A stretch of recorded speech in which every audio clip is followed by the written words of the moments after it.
slow down so that you can speed up. Say it again, just in case you were like washing the dishes or giving your order at the Starbucks drive-thru. I want you to think about slowing down so that you can speed up. Visibility is one of those things that you get momentum as you go. It can feel really, really slow at the beginning, blowing up that balloon, but once it starts going, those dominoes can start falling. And what we want to ensure is that we take a hot minute right now to slow it down, audit to ensure that we have a process that allow us to grow and keep up with that without feeling burnt out or frustrated with our results. So that is the mantra of today. Anytime that you're feeling like, things are not working, take a hot second, slow down so that you can speed up.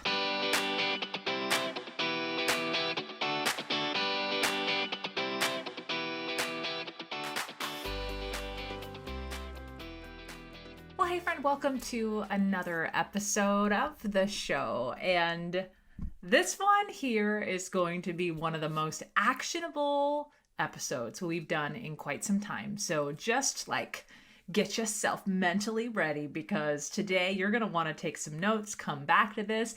Good news, we have this all written up a podcast into show notes for you on the blog. But here's the thing. If you're listening to this show, you're probably the kind of person who loves feedback. More specifically, feedback that can actually help you improve areas of your life, areas of your business. The struggle that a lot of entrepreneurs have is we're building these businesses on our own, and we don't really get a lot of feedback outside of what do the numbers say, or how many likes do we have on social, or random feedback from strangers in Facebook groups. Feedback is helpful, but what I prefer to focus on with feedback, which is what we're diving into today, is how do you get feedback where you can actually self-assess and have the confidence that the decisions that you're making are not only leveraging best practices, but also leveraging the strengths of yourself, because you know yourself and your business better than anyone else. So today I'm going to teach you how to do that. Specifically, we're talking about some strategies for you to use to self-assess your own speaking plan, your own kind of going out in the world, doing your speaking. I want to give you some tools to level up your speaking strategy so that you can get better results. So regardless if you're listening and you're like, oh man, Heather, I've been rocking it. I've been putting myself out there for podcast episodes.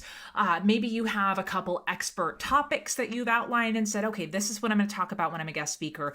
Maybe you've been a guest in other people's Facebook groups or in other people's programs. You're getting yourself out there, and for many of you listening, you've gotten over the fear of, okay, I can talk in front of other people. That's not my problem. It's just doing it really well without fillers, getting results from it, feeling like you're making traction. And if you're listening going, wait, Heather, I'm still totally terrified. Don't worry. It just means you're going to start off even stronger as you roll into showing up on more stages, but don't let the fear of it become an excuse. Just know you just got to do it. You just got to get on the bike and do it. But story for another day. So if you're listening to this, you've been going out, you've been starting to feel like you're making progress, even though the numbers might not necessarily show it.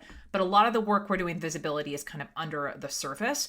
But what we want to start thinking about is, as you become more confident putting yourself out there, as you get your message out there on more podcasts, you get, I was going to say fancier on your platforms, but you get bolder and braver, maybe going live more consistently. You're putting yourself out there. What we want to make sure that happens is that we are monitoring our progress, so we're not just spending our time becoming popular without being mindful of becoming profitable.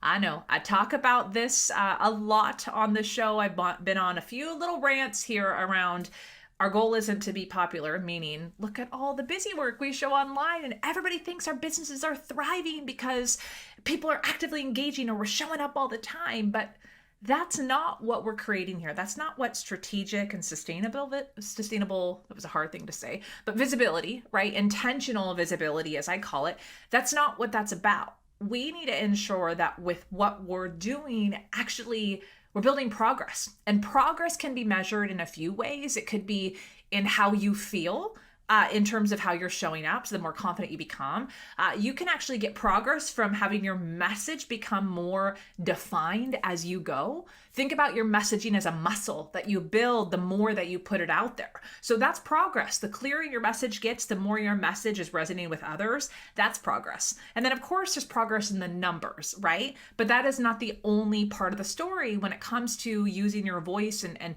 getting your message out in the world to create an impact. But here's what I want you to think about, because I see this as a big challenge with many.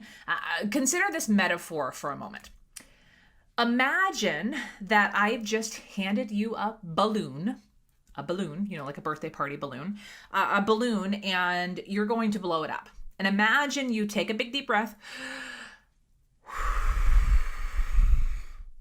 start blowing it up. And you start seeing some progress happening. 1 blow, 2 blow. You start seeing the balloon expanding. And you get excited because you're like, oh, you know how some balloons, how they're like really, really like at the beginning, you're like stretching your lungs to try to like get past that. I don't know, maybe that's me. You know how like it's harder at the very beginning to pump up a balloon? Speaking of visibility and getting traction is just like that. But coming back to the balloon, you see the progress happening. You're like, oh yes, I'm almost there. Here it goes. And then I want you to imagine for a moment that there was a teeny tiny pinprick right towards the top of the balloon, right where you blow. What happens if there's a teeny tiny pinprick is you're still able to blow that balloon up, but a small leak of air starts slipping out. So it doesn't matter how many times you keep blowing, the balloon won't stay blown up because you're constantly having to pump more air into it from your lungs. Now, track this analogy over in business. Imagine your visibility, you getting on stages, you getting more seen, you getting the right eyeballs on your business, hearing the message at the right time. Imagine that's you going out there in the world, that's you putting oxygen in the balloon.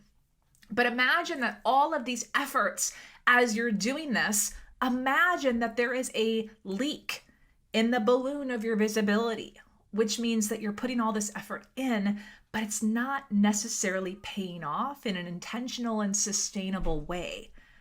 That's what we're going to talk about today, which is how I can hand you a mirror, a strategic mirror for you to look inside your current visibility processes. And again, if you haven't started getting out there with your visibility efforts, no worries. I'm going to hand you over a roadmap to do it well when you do, which might give you confidence to kick that fear to the curb.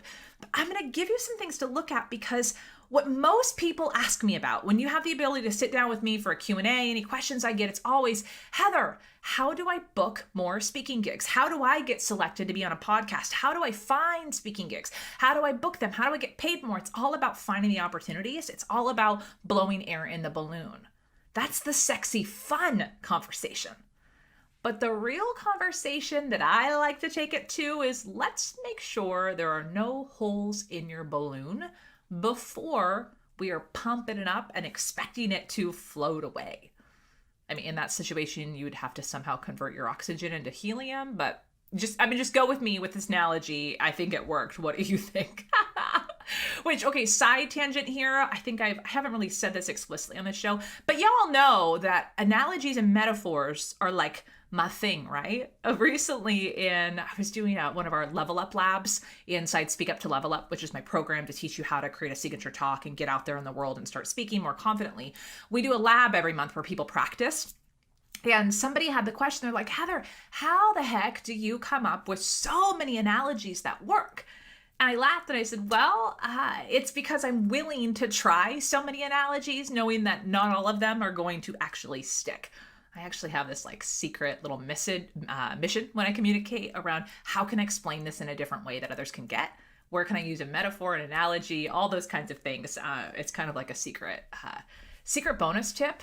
It's so powerful to get people to connect with what you're saying, is to use metaphors and analogies, which this is totally a Sager side note because none of that has to do with today's episode. But going back, part of what I laughed at was sometimes when I use metaphors and analogies, I actually laugh and say my analogy is falling apart, but you get the point. I'm deeply committed to it. So it's okay to try things out and have it not work. But I do think the balloon one worked pretty well, and I would imagine you do too. Okay, back off of my side note. I want you to think about today, even though I know you're probably going, okay, but I want more opportunities. I'm not getting enough right now to get me there. Trust that it'll come. Years ago, when I attended a leadership conference, it was like a week for leaders to come in, and we went through this training. They had all these like generic but catchy personal development and leadership like phrases. And one of them has stuck with me for years, and it is this: slow down so that you can speed up. Say it again, just in case you were like washing the dishes or giving your order at the Starbucks drive-thru. I want you to think about slowing down so that you can speed up. Visibility is one of those things that you get momentum as you go. It can feel really, really slow at the beginning, blowing up that balloon, but once it starts going, those dominoes can start falling. And what we want to ensure is that we take a hot minute right now to slow it down, audit to ensure that we have a process that allow us to grow and keep up with that without feeling burnt out or frustrated with our results. So that is the mantra of today. Anytime that you're feeling like, things are not working, take a hot second, slow down so that you can speed up. So now you're sitting here going, okay, Heather, I'm ready. If you're sitting here going, it is my year, maybe you started this year going, this is my year to get seen. I'm done with 2020. Here we go into the new year. This is my year of being seen. And here we are already to August at the time of this episode airing. And maybe you're not getting the traction you want. Today's episode is going to help you with that. And hey, if you're still sitting here like, Heather, I don't have a strategy with my visibility. I am kind of showing up right now, but I don't really know where it's all directing to. Let me just tell you, if you have not watched my free training yet around how to nail your messaging and speak with confidence on stages so you can bring more leads and back into your business, I want you to go watch that. Like today, mark that on your calendar. You can grab the link to it in the show notes or head over to heathersager.com/speak. That was hard to say. heathersager.com/speak. And when you go there, you're going to get a free training. It's like a 90-minute workshop. Yes, I will tell you all about my program, Speak Up to Level Up. And if it's the right time for you, this is the perfect time to jump in as we head into the fall, because you're going to get a lot of actionable strategies to use before you have the big excuse of the holiday break, right? And then we don't do anything for a while. Don't let yourself fall off the tracks. This right now, heading into the fall, is the perfect time to start focusing on these things. But regardless of whether or not you come into my program, I want you to understand, how do you actually set a speaking strategy so that you can show up and nail your message with confidence. That's inside the free training. So if you haven't got that now, heathersager.com/speak. Go binge that after this episode in the next couple days. That will set you up to successfully accomplish what we talk about today. Okay, so here we go. 3 self-assessments. I'm going to call them audits that I want you to make in your business. And think about this, the actionable. I want you to block out an hour on your calendar to actually get this done. So if you need to pause me right now, come back to me in just a second. Pause, put an hour on your calendar within the next 5 days. I was going to say 24 hours, but that's asking a lot of you. So next 5, get it on your calendar. Get it on your calendar so that you can accomplish this. So it's not just another one of those podcast episodes that sounds good, right? As you're walking or driving or whatever it is that you're doing, maybe cleaning. Make this something that actually helps you take a big leap forward in your business. All right. Number 1 strategy for self-assessment. Again, we're going to do 3 audits on your business. The first area I want you to audit is your past work.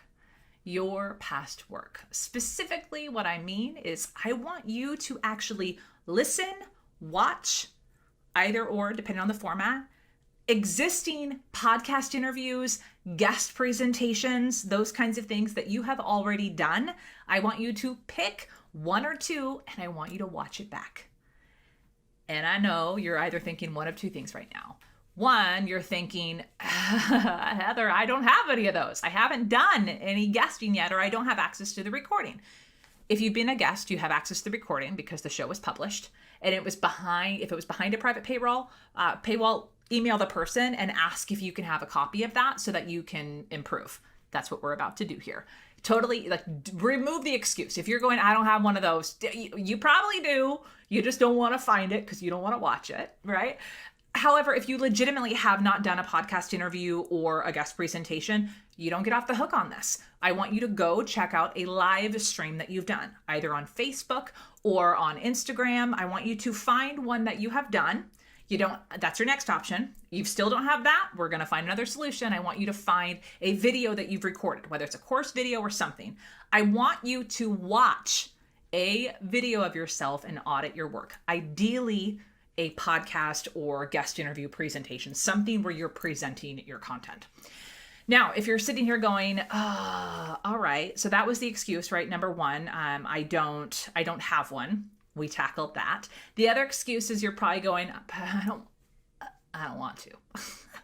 I don't want to watch it. And I get it. Let's just call out the elephant in the room. For the most part, most of us hate watching ourselves on camera. We hate listening to the sound of our own voice. None of this is new, and you're not special in this way. I hate watching myself on video. I hate listening to my recordings. However, I still do it because it's part of the process. Let me ask you a question. Do you think right now it's rounding out the Olympics, the time that I'm recording this? Do you think like a single one of the athletes, the pro athletes who have gotten to the Olympics, do you think any of them could say, I don't ever watch my own game tape. I don't ever review the footage of a race or a dance routine. I don't know. You know the ribbon dancers at the Olympics? Those were my favorites growing up. Anyways, they have to watch it, right? They watch it back. Pro athletes watch their game tapes. Pro speakers watch their game tapes. If you think anybody who's performing at a pro level, they watch whatever their version of a game tape is. And you might be thinking, Heather, but I don't have a desire to become this like huge pro speaker. I don't care. You are a professional. You run a business. You're using your voice as a brand asset. Let me put it another way. If you had an employee in your company whose job was to be the spokesperson for your company and they were unwilling to watch their own game tape, would you tolerate that as a business owner? I would hope not, right? We have to have the same expectations of ourselves. So let's just rip off the Band-Aid. I know it's uncomfortable. I know it's hard. You still got to do it. You still got to do it. As Glennon Doyle made famous in 2020, you can do hard things. That is the mantra, and you too can do this. So here's the thing though, let's set this up with some context to help you review your own work, because what most people do is they watch it and they initially cringe going like, oh my gosh, why do I sound like the character off of Charlie Brown? Or, oh, like for me, why is my left eyebrow so freaking overactive all the time? Or I don't know, right? We start nitpicking the things. So here is your hard and fast rule that you have to commit to if you're going to review your own work. Number one, your feedback. I want to make sure I say this correctly because I wrote this down. You want to ask yourself, let me actually set this up first. You always have to make sure before you watch one of your videos back that you ask myself, what is the goal? Like, what's my goal for doing this? Are you just like checking it out to see how bad you look on camera or how terrible you look? Like to validate an insecurity that you have? That is not a good goal for watching it, right? You have to watch with the intention to improve. You have to watch with the intention to improve. That is critical with this. But here's the hard and fast rule now, right? If it's to tear yourself apart, to unearth all of your insecurities, there is a hell no. That is not allowed in this like that. You cannot allow that to happen. And if you catch yourself doing it, you need to shut it down. Like shut it down immediately. Okay? Helpful feedback only. Meaning, here's the hard fast rule. Is this changeable? No? Move on. It's not allowed. Not helpful. If this is changeable, be specific and be kind. Let me give you an example. I'll go back to my eyebrow. I use this one all the time. If I'm observing a video and I'm going, oh man, why does my face look so weird? Oh man, why is my eyebrow so overactive? Is this helpful? Is it changeable? Now, I can change things about my facial expressions. I can be more connected with my eyes by looking at the camera. I can be more smiley, right? When I want to be more pleasant, I can work on my resting, not so nice person face. I can do those things, But you know what I can't do? I cannot get rid of that left eyebrow. The muscles in my face just, for some reason, that one is just more active. So for me, focusing on that and getting mad about that eyebrow, it's not helpful. It's actually hurtful, or destructive or harmful. It depends on, what you're using it for, right?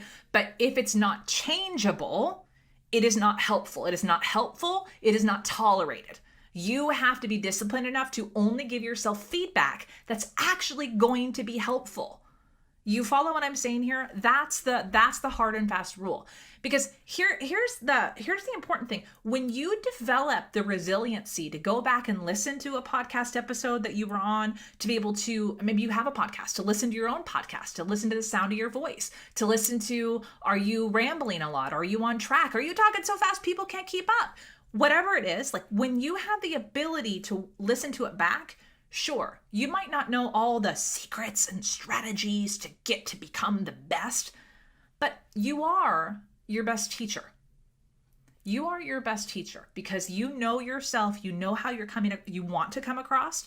You can see if it's meshing, right? Is it actually coming across as you intended? And if it's not, you can ask yourself questions to make changes. Do not use the excuse that you don't have access to a speaking coach. Hello, you have me in your earbuds every single week. Let's say you can't afford a program right now. You don't need to, what can you do right now to get better? If you're not already working on getting better, what's the likelihood that you're going to work on it when you do have a coach? What's the likelihood that you'll work on it when you do have a program? You need to start developing this muscle for yourself right now. And for those of you listening who are my clients and are in my program, I'm just going to say this to you right now. You also have no excuse. You must be watching your own game tapes and asking the question, is this feedback helpful? What would be helpful for me to improve?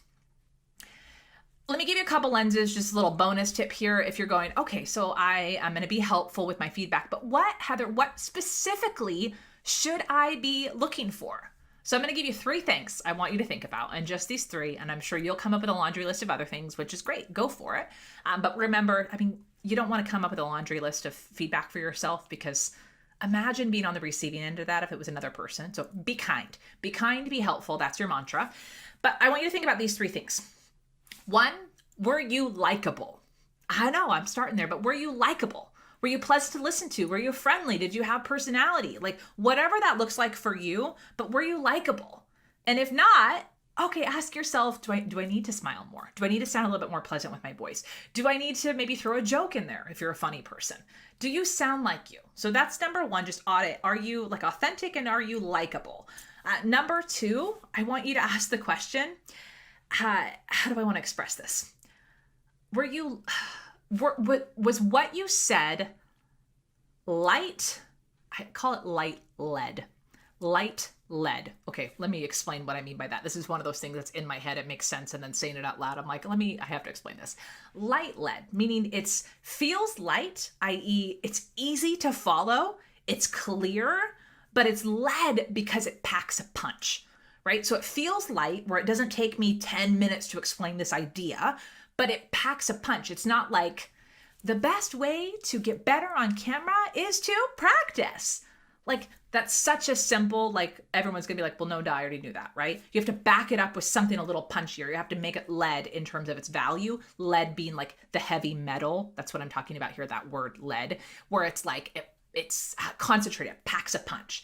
But light meaning it's not a dissertation that you're delivering. I hope that makes sense, but that's what you want to see, is the balance of, was it digestible in terms of this easy, clear content, but did it pack a punch when it came to helpfulness and value? That's the second thing. So number 1, likable. Was it light led? And then number 3 is, did it lead them somewhere? Did it lead them somewhere? I.e., how was it for you of getting people excited to go connect with you on Instagram? How was it introducing your freebie or taking the next step with your people? How easy was it to lead them somewhere? How well did you do that? Chances are in these 3 categories, being likable, light-led, and leading them somewhere, there is probably a big area of opportunity. I still have a huge, like we all have opportunity areas on here, but those are the 3 lenses that I would recommend you have. Just to give you a little extra piece here, I was chatting with one of my Speak Up to Level Up members yesterday, and she was telling me how she was watching the game tape. Her name is Anna. She had the ability to speak at Bobby Klink's live event in the fall. She was the only guest speaker that Bobby asked to come to the event, and she delivered it. She was super nervous, and she did a rocking job. So she was watching she messaged me, and she goes, Heather, I'm watching my game tapes. And she had watched I think it was an interview or a guest presentation she had done months before. And she was like, oh my gosh, I'm totally cringing. And then she watched the one that she did at Bobby's event. And she's like, oh my gosh, I got so much better between the 2. And she was actually celebrating herself. And I was thrilled for her. I'm like, I'm going to talk about this tomorrow when I record. But because there is this tendency to think that when we review our own work, how we're only going to feel bad. But I want you to know you can also feel pride. So many people that I talk to, they're so scared of watching themselves because they feel like it's going to be terrible. But then they watch and they're like, oh, that actually wasn't so bad. Or actually, that sounded pretty good. Or hey, I did that really well. I want you to look for those moments, because when you get more of that, it builds that excitement where the next time you step in front of a camera, you're going to have a little bit more swagger, because you're going to know you can rock it out even if you're nervous. It's that inner knowing, as cheesy as it sounds, that's what brings that electricity and that spark, the magnetic effect, as we call it around here. It's from that knowing that you can rock it out, but you have to see it in order for you to continue to cultivate it. Hope that makes sense. I'm super passionate about this one. Okay, that's number 1. Audit your work. Woo!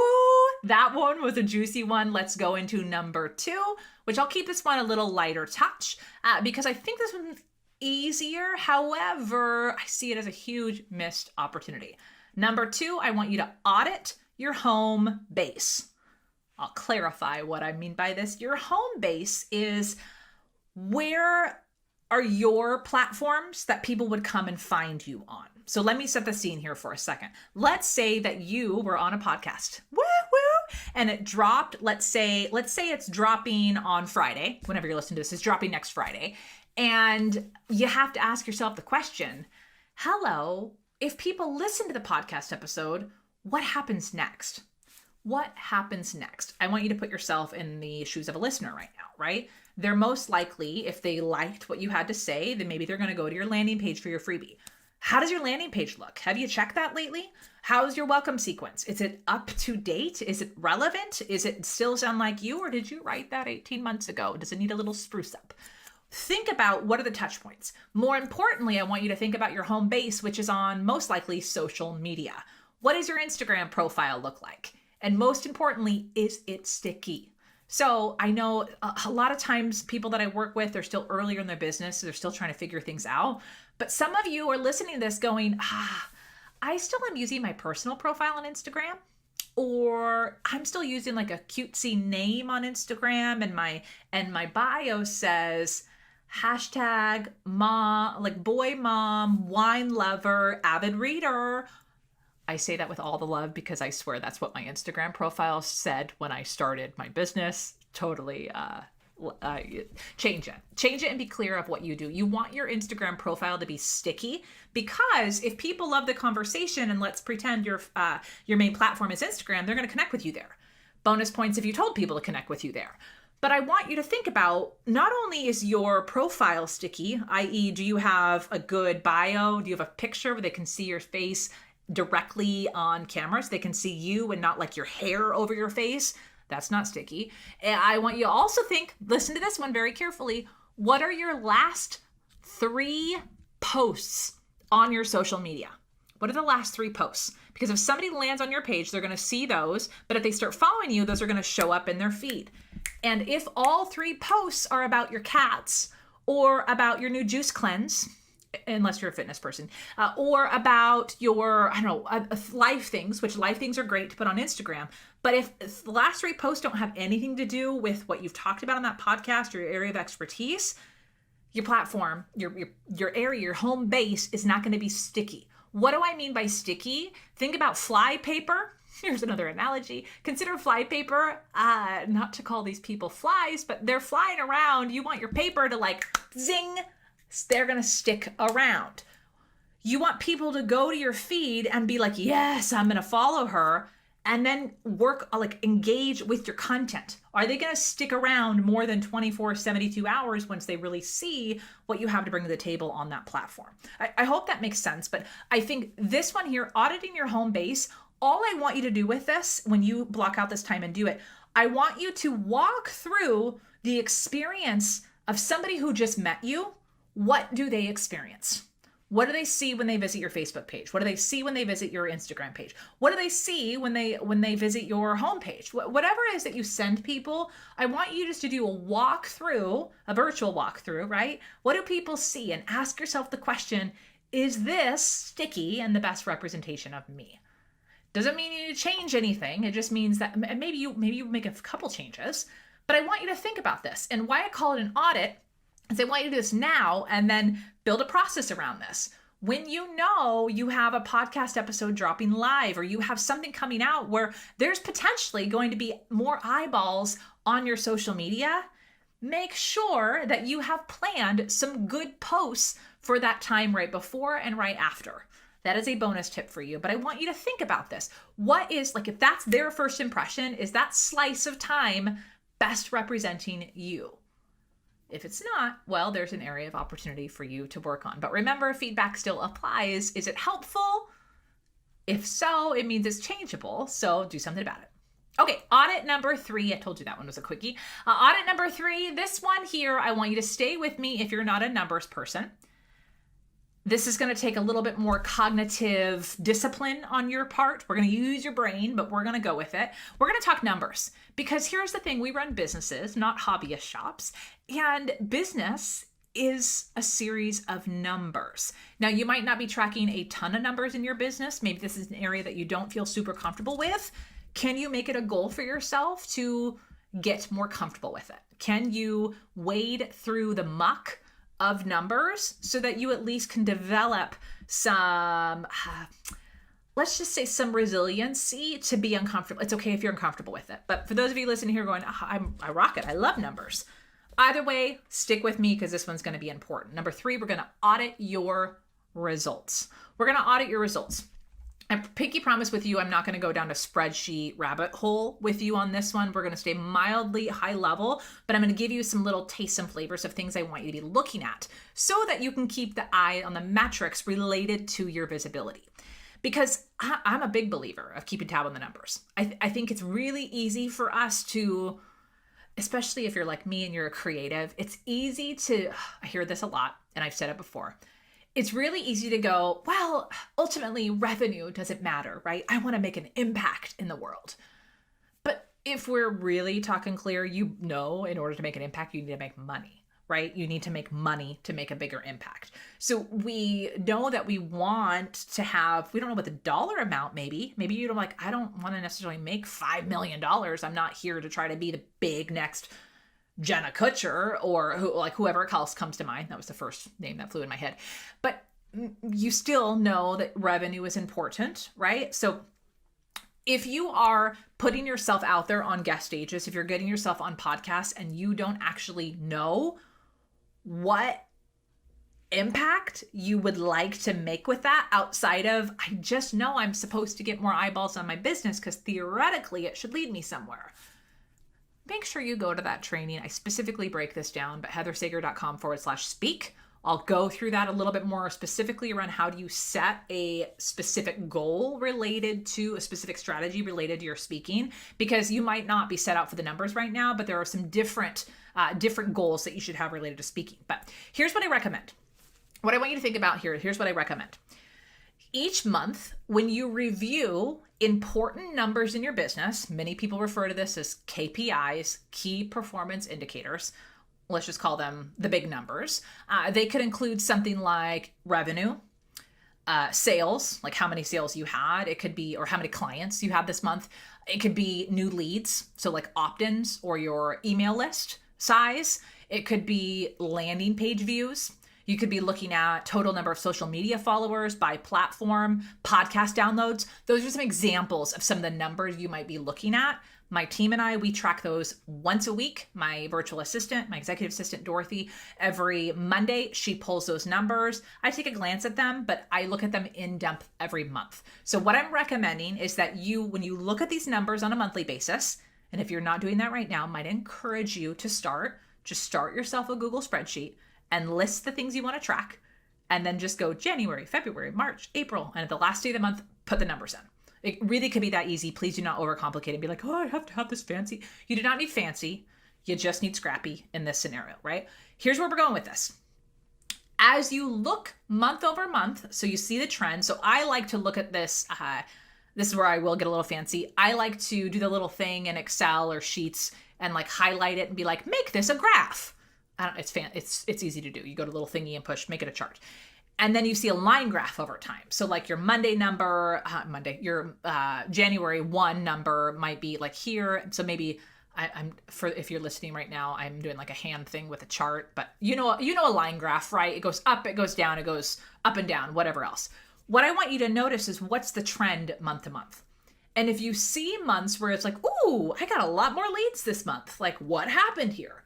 What I want you to start thinking about with your brain is how do you look at these kind of numbers and compare them to activities? Specifically, if you spoke on some podcasts, when did those release?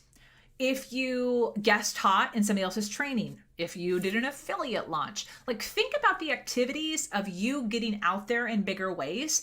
And you do not need to do this like scientific mapping all these dates onto something, but this is a gut check. So follow me. Let me just recap what I've said so far. You have a spreadsheet with your numbers in it, right? So every month you can look at your main numbers. Then number 2, we keep an ongoing list of all of my, let's call it media appearances, but it's like all of my guest speaking. So specifically when it goes public. That sounded really fancy, but when it airs, not the time I recorded it, but when does it actually go live? I look at those two things that have a list on, they're two separate things. And then when I sit down and go at my numbers, I just skim and say, month of August, what happened that month? Oh, how did my numbers look? It's just this anecdotal, right? It does not be the scientific, like for every guest speaking gig, I get 73 leads. It is not, I'm sure someone out there is doing something very specific with that, right? I do not want you to worry about that right now. I just want you to ask the question, what happened? Oh, what happened when I go out and speak more? There's probably not going to be a huge correlation for a lot of these, but you will definitely see when there is. I just want you to get into practice around how do those two things go together? Because here's what I don't want to have happen. I don't want you going out and doing a ton of podcasts, flooding your schedule with all these things to not see any results like 18 months from now. That's the pursuit of trying to be popular, not being profitable. So I just want you to start working the muscle to get comfortable looking at the numbers and then asking what activities happened this month. And then you're wicked smart. You can start going, what activities are actually getting me results versus what activities are actually potentially a waste of time? Or how can I optimize those activities? Are you following what I'm saying here? Is I want you to look at what are you doing and what's the result? Now, big sidecar thought with this. Doesn't mean that if your numbers aren't going up based off the activities that you're failing. No. A lot of times the work we do with visibility feels like it's like under the surface and it takes a while for it actually to bubble up. I just want you to be empowered with your own knowledge. What are you doing and how is it working? Because when you have some benchmarks, i.e. prior data, prior numbers and information, you can start evaluating your results off of your past self instead of doing the thing that so many do, which is asking other people online, well, how many of this do you have? Or how big is your business? And we start like comparing our sizes to one another, and that doesn't help. I mean, unless you're in a mastermind and you're actually really understanding somebody's business. Anyways, I'm going to go on a tangent here. Stop looking at other people's numbers and the phrase eyes on your own paper. But the challenge is we don't have anything to compare to it, and we feel the need to compare to make progress. Start tracking your own dang numbers so that you have that comparative, but to your own past history. That is what I'm recommending for you. So let's see here. So remember, it's just information. Nothing's good, nothing's bad until you attach meaning to it. You get to ask yourself some questions, but what an incredible opportunity if you spent 30 minutes once a month and just looked at your numbers and then said, what happened this month? Side note, you could say obviously visibility things, which is what I'm talking about here, but also, did you try other things? Did you try Facebook ads? What other things were you doing? For me, I'll give you a great example with this. I'm just doing my debrief for the month of July right now. Looking back, what happened in July? I took 3 weeks off in the month of July. So when it comes to activities, it was like a screeching halt. Halt? Wow, that's a new word. Screeching halt. Halt. You know what I'm saying, but also I think it's so funny to word flub live and not edit these things because that's how we speak. That's how we speak. I hate when people edit out all their little word things and then we think they're superhumans. Anyways, I took 3 months off in July. So when I look at my numbers, I have to ask okay, was the business great? Does it still perform taking 3 weeks off? I get to ask myself some questions because now I have awareness of the activities or lack thereof that I can ask myself better questions about the results. Anyway, I'm totally obsessed over these things. But do I actually obsess over my numbers? Is that my sole thing? No. I'm also looking for experience. I'm also looking for opportunities. I'm also looking for how is the messaging jiving? I'm getting to know you even more, getting to know my Instagram audience even more. There's information that comes back that isn't just how many leads we get. That is one lens to look at, but there are other lenses too. But it's important for us to have a full picture, which means we do need to have awareness with the numbers. So here's your homework. If you do not have somewhere in one place, I'm going to argue this, in one place, not going in to log into your Buzzsprout account to look at your podcast episodes and then logging into Instagram to see how many's that, and then logging into Kajabi and then ConvertKit. Those are all tools I use in my business, but I don't want you to have to go. It's going to take so much time. It's going to be inefficient. If you have someone on your team, a virtual assistant or someone, I encourage you to set this up one time and then teach them to do it for you. So they log into all those places once a month. Like I said, I do this every week, or my team does it every week to grab those numbers. But that way you have a snapshot in one place. We call it our business dashboard. And it's just the one place. It's a Google sheet. The home sheet, if that's a thing, the first sheet is all of those things together. And then the other sheets are each individual platform. What are the numbers? It's not pretty. It's not fancy. It's just captures it, which is great. So if you don't have a spreadsheet like that, I encourage you just get something rough started. Do not feel like you need to go back a bunch in your history. Just start today. Just start tracking today. So that way, when you evaluate your numbers, you can say, where does the visibility fall into this? And that's when you have the power to start becoming more strategic because you're asking questions. Okay, so what I want you to do right now, we've covered and then recovered 3 specific audits that you can make in your business to self-assess, to level up your own speaking and visibility strategies so that you can get results you're proud of. Whether those are qualitative results or quantitative results, you get to decide what that looks like. But the 3 strategies we talked about was number 1, be brave and audit your work. Get comfortable watching your game tape and learn that yes, it might be uncomfortable, but it will be worth it. Build your resiliency for being your best teacher, watching yourself and giving helpful, not harmful feedback. And remember, helpful feedback means, can it be changeable? If not helpful, move on. That is the rule. Audit number 2 I want you to perform is I want you to audit your home base to make sure that your social media profiles or any other landing pages where people might find you based around your visibility, make sure they are sticky. So just do a walkthrough and say, what's the experience if somebody were to find me for the first time on this platform? Would they stick around? That is the question. And then the bonus tip I gave you on here, make sure that when you do have an opportunity, go live, i.e. a podcast episode or something else, or somebody gives you a shout out online, make sure you have a post that's either already out or coming up quickly that's specifically related to what you do. It's an expert topic where people are it's going to make it really sticky. Audit number 3, I want you to get comfortable with the numbers and audit your results. Specifically, I want you to look at your mega numbers in your business. So leads, revenue, eyeballs on landing pages, those kinds of things. I want you to look at those and then just take note around visibility efforts that you have made. Just to start asking some questions to see the correlation in those. Those are my 3 tips for you. Remember to schedule an hour on your calendar right now. Get this done in the next 5 days. And I swear, like, you will feel more confident of saying, okay, I've identified where the holes are in the balloon, because chances are, remember the balloon analogy we talked about, there's probably multiple pinpricks. There's always going to be holes in the balloon. The question is, do you have the information to be able to ask the right questions to find the holes? Or are you blindly just trying to figure it out or just keep blowing up the balloon over and over again? The whole goal here is to slow down so that you can strategically identify where to focus to improve and then start building some traction. I hope that you found so many good things in today's episode, but don't be overwhelmed by the volume of things we covered today. I want you to pick the specific things that were most relevant for you, and it's okay to flush the rest.